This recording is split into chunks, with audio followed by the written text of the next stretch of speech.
Welcome back to the course Energy Resources, Economics and Sustainability.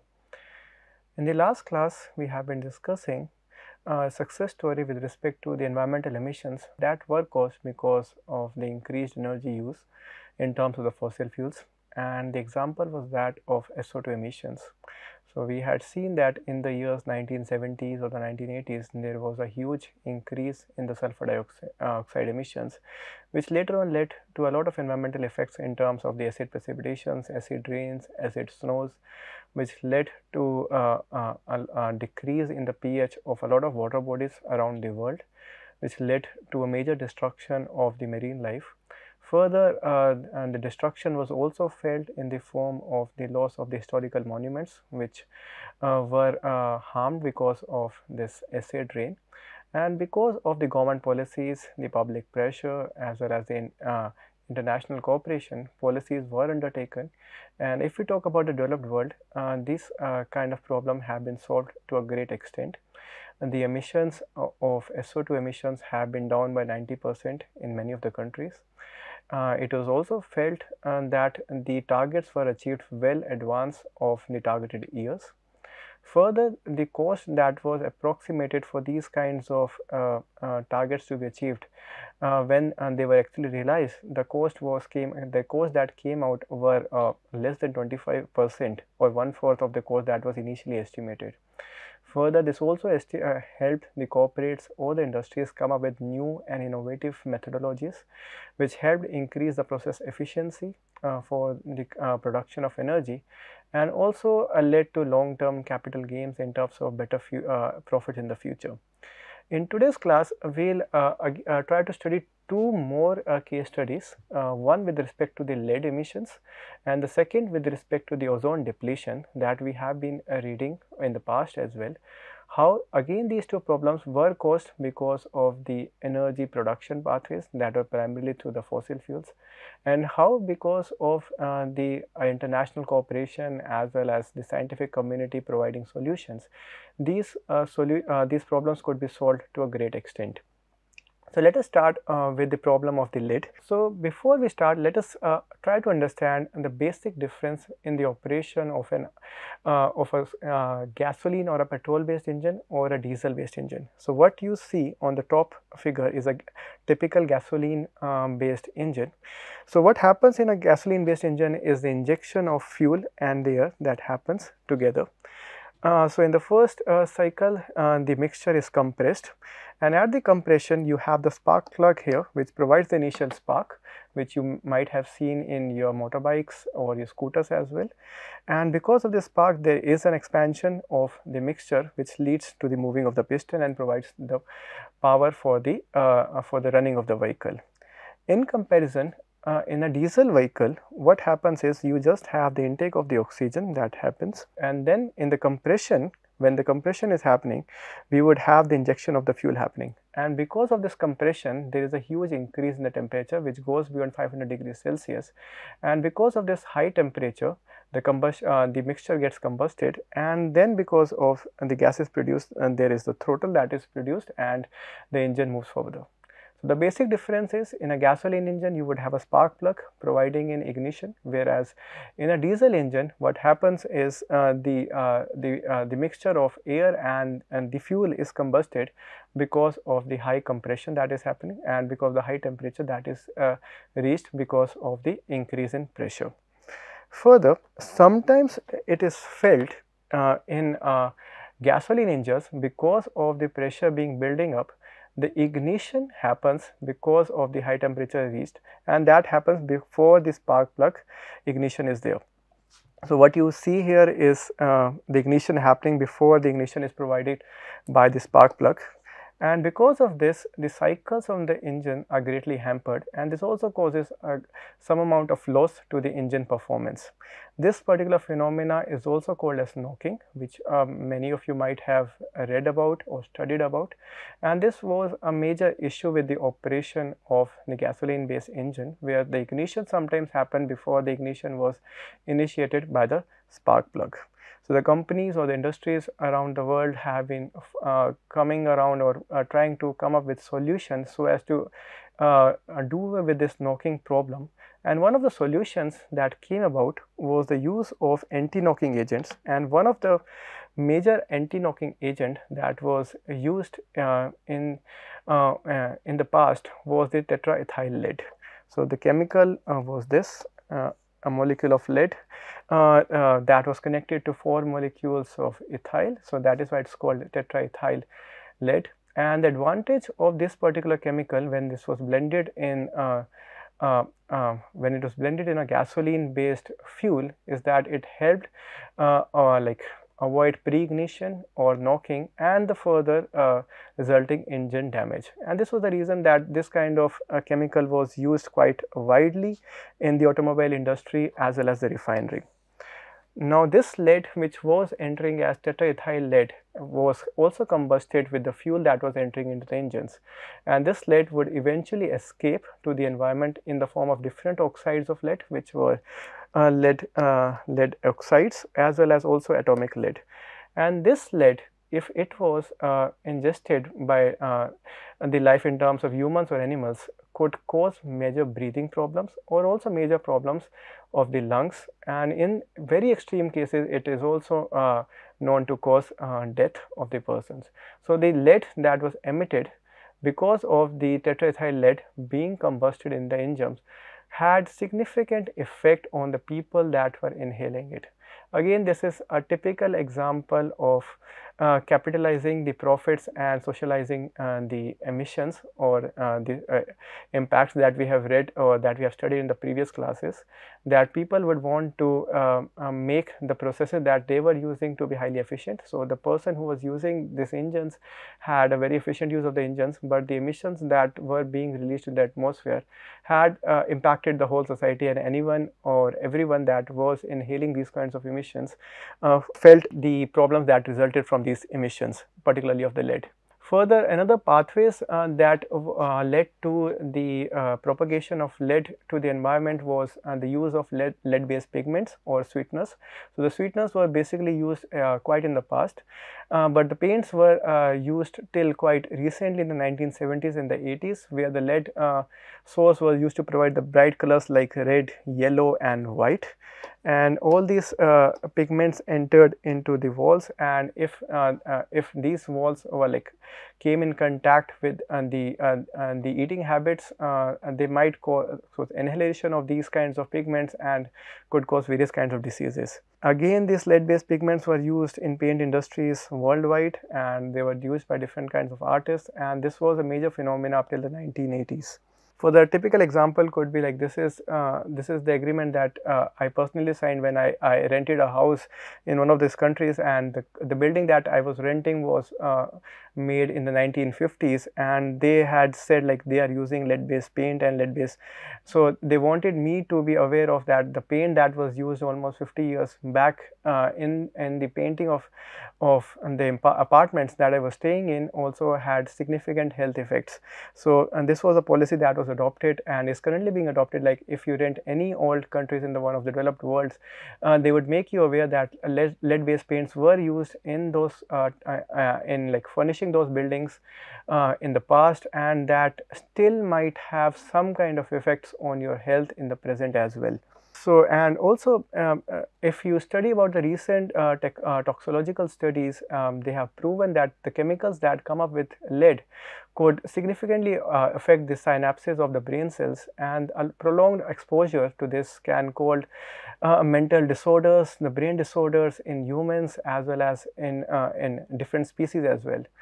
An interesting case study could be like the historians, a lot of historians have attributed to the not so good behavior of the mental disorders that were prevalent in the Roman emperors in like 1,000 years back or more, can be attributed to using lead as a sweetener. So, the Romans were using lead based sweeteners for their wines and the other liquors that were drinking, which slowly affected their thinking pattern and led to different kinds of brain disorders, and this is attributed to the lead poisoning. Further, it has also been reported that the merchants in the Middle East or in the Eastern Mediterranean were mixing some of the spices and peppers with cheaper lead dust, which also led to a lot of brain related diseases and made people do like all kind of not so good behavior.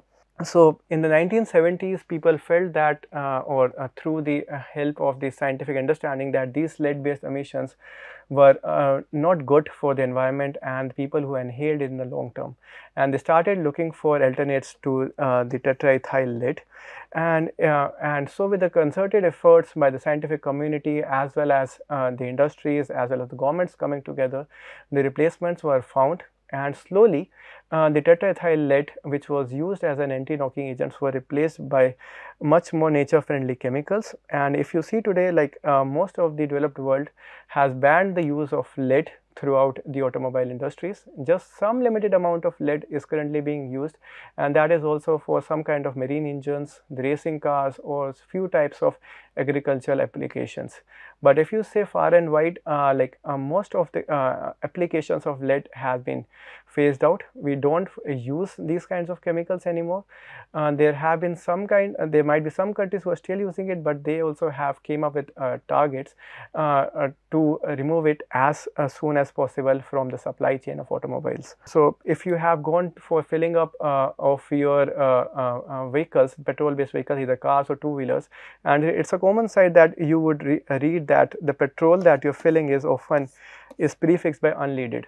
So this specifically means that there is no lead that is used for the petrol, which was earlier used as a knocking agent, and this is why this term is becoming common nowadays, because the gasoline or the petrol that you are using to fill up your vehicles has very little to no lead, and which means there are very less environmental emissions of lead that is happening from the combustion of petrol, leading to lead based oxides.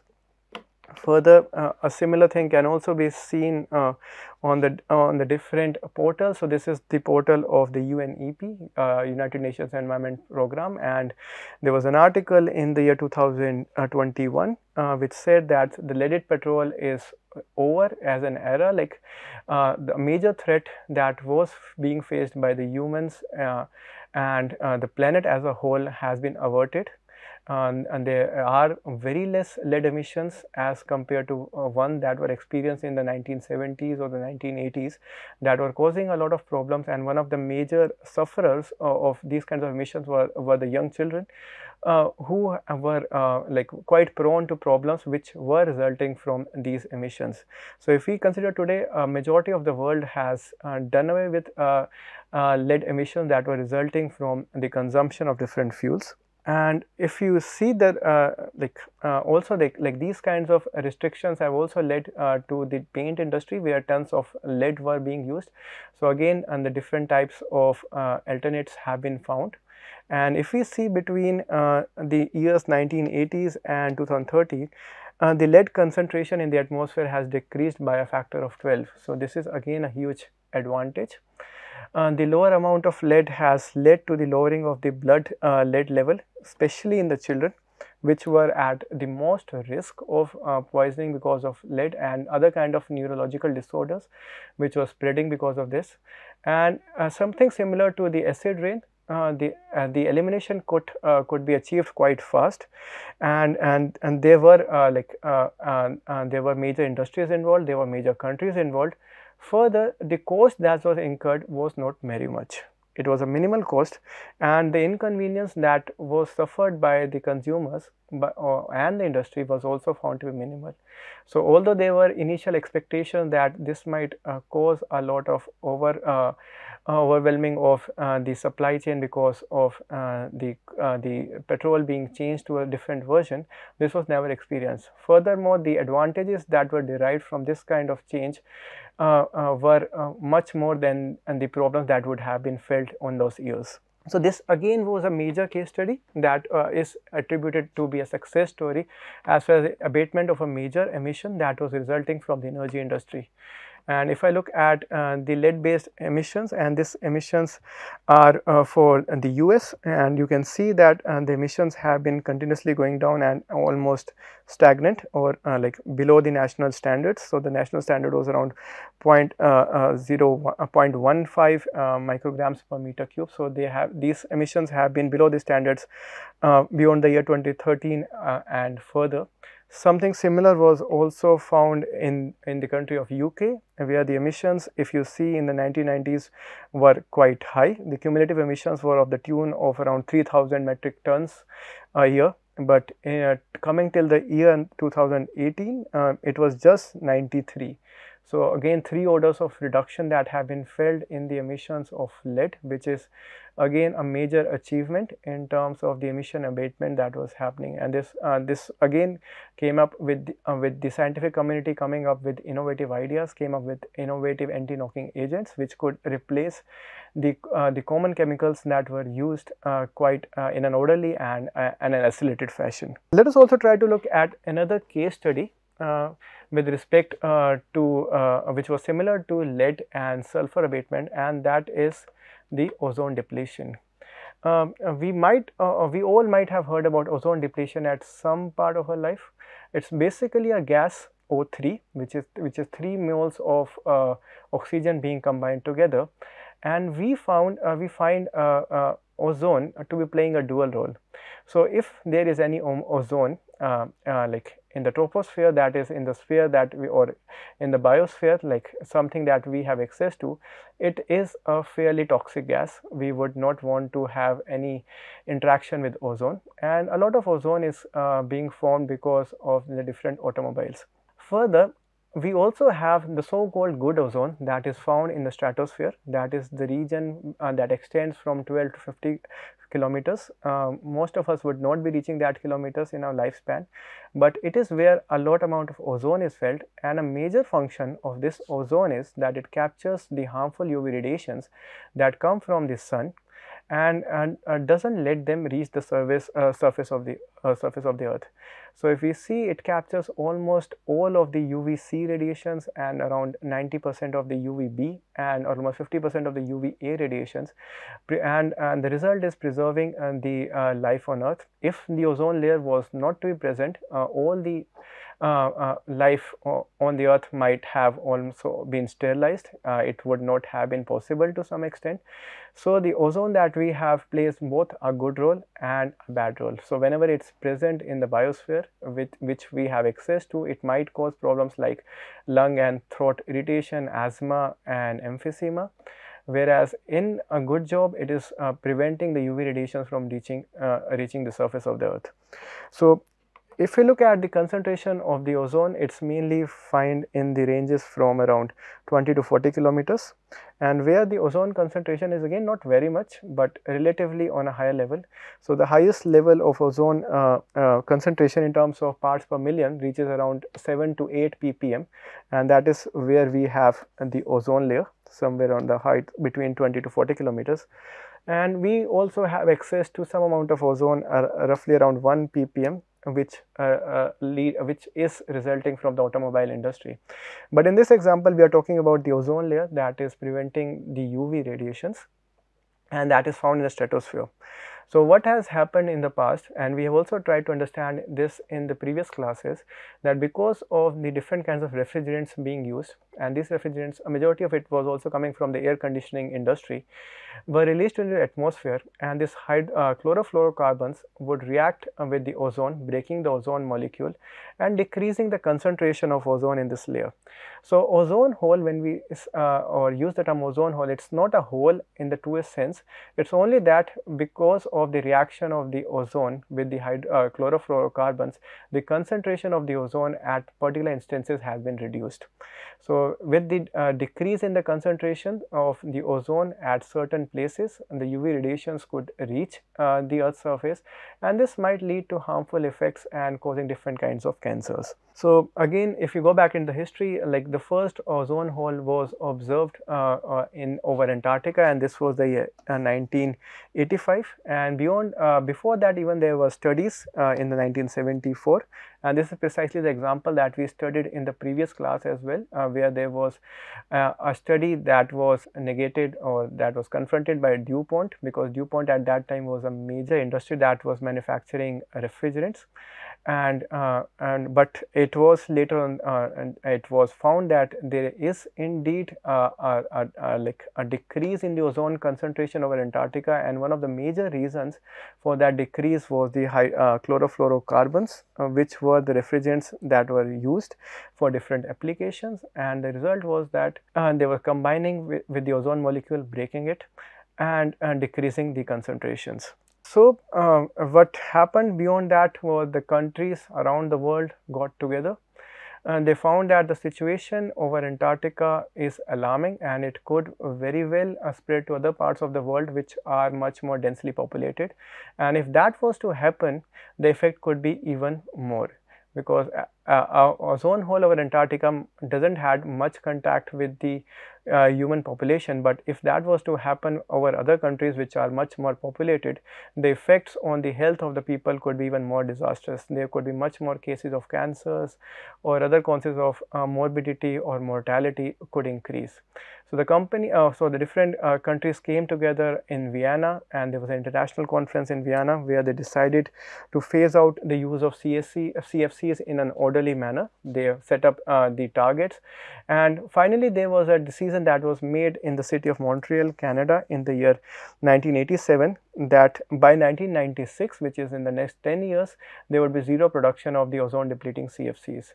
So, the countries came together and signed an international agreement so as to produce almost zero amount of CFCs in the next 10 years. And this is also known as the Montreal Protocol, which is again seen as a success story in the past. So, what happened was companies were the companies started to find better alternates to the CFCs which are earlier used, and they came up with new refrigerants. A few examples being HFCs or HCFCs or hydrochlorofluorocarbons, and examples could be R134A and R510, basically representing the type of refrigerant that they were using. And the result was that the countries could achieve the target of 1996 quite well. And the CFCs were almost substituted with better refrigerants by the year 1996. And if we consider by the year 2001, scientists felt that the ozone hole over Antarctica has stabilized, and it has also started gradually increase in increase in concentration, or like it's the health of the ozone layer was improving, which was a positive sign.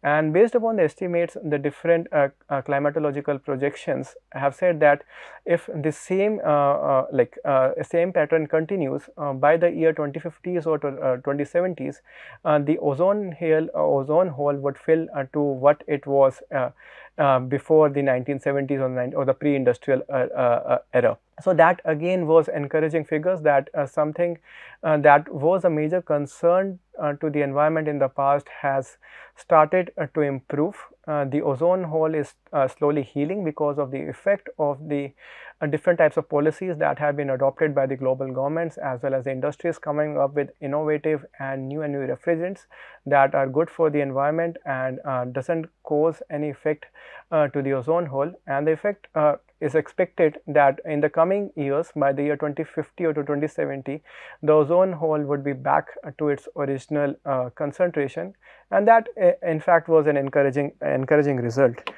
And just to give an example, so like you might be using different kinds of air conditioners in your companies or in your homes or in educational institutes.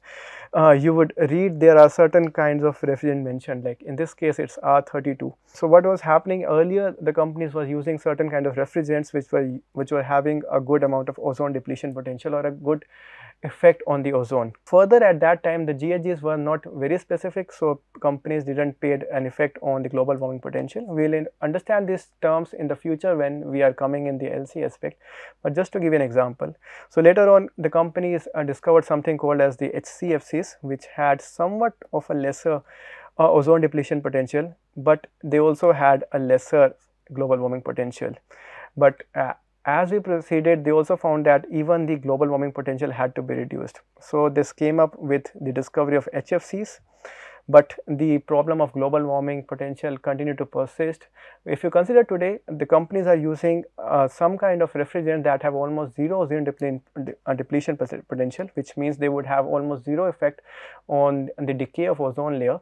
but they had slightly also have a slight effect on the global warming potential of the CO2 emissions.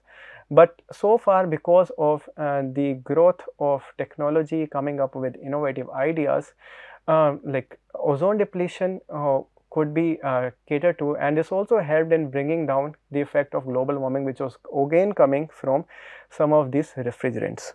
So, this is again the ozone hole, how it has been quite prominent in the 1990s. You can see the concentration. So, it was basically the concentration decreasing, and the scientists have predicted that in the 2010s or the last decade that it has now slowly started to heal and is expected to be better in the coming years or so. So, if I was to conclude from this study that we have been studying 3 different examples, which was the abatement of lead, the mitigation of acid rain, and the recovery of ozone layer. And all the 3 problems were in some way related to the energy industry or the use of fossil fuels at a mass scale to produce different kinds of energy applications.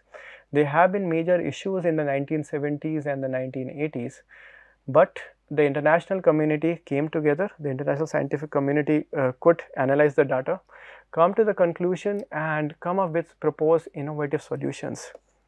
So, these are the types of solutions that would require us from changing the loose win-loss situation that we have been discussing in the previous classes to win-win situation, or shifting the curve from one win-loss situation to another win-loss situation, wherein there is some amount of loss because of going towards innovative technology, but overall it is good for the industry in terms of the profit that it makes in the long term, as well as the effect on the environment is minimized.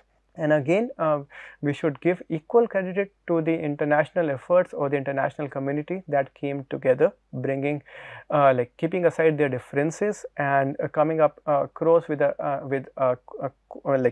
countering a common threat that was either the lead or the acid rains or the ozone, coming up with possibles with nicely sought out targets and helping each other reach those targets well in time. And like the technical community played an equally important role. There were innovations of new technologies like sulfur scrubbers were innovative, lead free anti-knocking agents were discovered, and refrigerants that do not affect the atmosphere ozone layer were also came up. They were invented in a small amount of time and also substituted in the industries.